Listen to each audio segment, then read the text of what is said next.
ازيكم عاملين ايه؟ يا رب تكونوا كده بكل خير يا رب. النهاردة بقى هنعمل ايه؟ هنعمل وصفة اختراع، حاجة كده بجد خطيرة.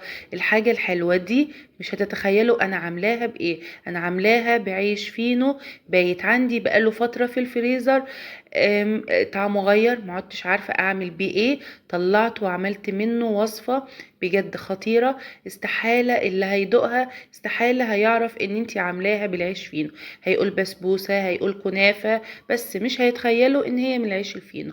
ده العيش الفينو اهو، طلعته من الفريزر، قطعته قطع صغيرة كده اهو، وبحطه في الكبة.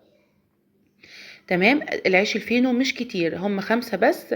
الوصفة دي ما بتحبش العيش فينو يبقى كتير، كل ما قللتيه كل ما هيبقى احلى. هم 5 بس كده اهو. تمام، قطعته قطع كده صغيرة اهو زي ما انت شايفة، وحطيتهم في الكبة. هنعمل ايه بقى دلوقتي؟ جبت يعني نص كوباية كده سمنة بلدي. بجد السمنة البلدي بتدي طعم خطير للعيش الفينو. انا بحب السمنة عن الزبدة في الوصفة دي. يعني السمنة البلدي بتخلي الطعم حلو قوي، بيبقى قريب في الاخر كده للبسبوسة او الكنافة. الريحة بجد بتبقى خطيرة. ضربتهم بقى كويس جدا جدا اهو في الكبة، ينعموا كده معايا شوية. تمام، حلو جدا جدا. ويا ريت بقى لو عجبتك الوصفة، يا ريت لايك واشتراك في القناة وتعليق حلو كده منك. هنحطهم بقى في البولة بتاعتنا كده. انا والله مش عايزة اقولك الريحة خطيرة ازاي، وده بسبب ايه بقى؟ بسبب نص كوباية السمنة البلدي اللي انا حطيته. تمام، حلو جدا جدا. شايفين بقى شكله بيبقى ازاي اهو. هنركنه بقى كده على جنب ونعمل الكريمة بتاعتنا. هقول لكم بقى هي ازاي. كوبايتين ونص لبن. تمام، عليهم 3 معالق كبار نشا. مش هنحط طبعا سكر لان في الاخر هسقيها شربات. الكريمه بتاعتنا مش هيكون فيها سكر. يبقى كوبايتين ونص لبن، عليهم 3 معالق كبار نشا، معلقه كبيره قشطه بلدي، فانيليا. هنرفعهم على النار لحد ما القوام يتقل كده معايا ويبقى كويس. تمام، بقلبها بس كده شوية اهو قبل ما ارفعها ايه على النار. وبعدين هنعمل بقى دلوقتي الشربات، عبارة عن ايه؟ كوباية سكر، كوباية الا ربع مية، وفانيليا. مش بحط فيه المعلقة خالص، بحطه 7 دقايق بس على النار وخلاص. ما تحطيش فيه المعلقة نهائي عشان ما يسكرش منك. ده قوام بقى الكريمة بعد ما حطيتها على النار اهو. قوامها حلو جدا جدا، لا تقيل ولا خفيف. نجيب بقى البايركس بتاعنا، دهنته كده بسمنة بلدي، ونحط شوية كده من خليط العيش الفينو. تمام، حلو قوي قوي جدا كده اهو.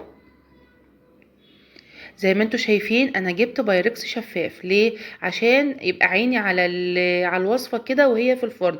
لان طبعا انتوا عارفين ان العيش الفينو بياخد لون بسرعه. عشان كده انا جبت البايركس الشفاف عشان يبقى عيني عليه كده واخد بالي.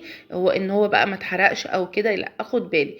لان طبعا العيش الفينو بياخد لون بسرعه جدا جدا، فخدي بالك وهو في الفرن. حطينا بقى الكريمه بتاعتنا هنسويها بقى كده. ما تجيبيش الكريمه كده على الاحرف عشان ما تتحرقش.